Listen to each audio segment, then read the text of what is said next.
Motor وے police کی دھند کے موسم کے لیے ٹول ایڈوائزری جاری۔ ترجمان موٹر وے پولیس کے مطابق دھند کے باعث حد نگاہ انتہائی کم ہونے سے قومی شاہراہوں اور موٹر وے پر حادثات کا خطرہ کئی گنا بڑھ جاتا ہے۔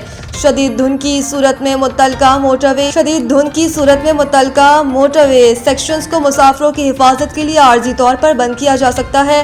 انہوں نے مسافروں سے گزارش کی ہے کہ صبح 10 بجے سے شام 8 بجے کے درمیان ہی سفر مکمل کریں اور رات کے وقت غیر ضروری سفر سے مکمل اجتناب کیا جائے۔ سفر کے دوران ڈرائیور حضرات اپنی گاڑیوں میں فوگ لائٹس کا استعمال لازمی کریں، وائپرز درست حالت میں رکھیں، اگلی گاڑی سے معمول سے زیادہ فاصلہ رکھیں اور ہائی بیم لائٹس کا بھی استعمال ہرگز نہ کریں کیونکہ اس سے حد نگاہ مزید کم ہو جاتی ہے۔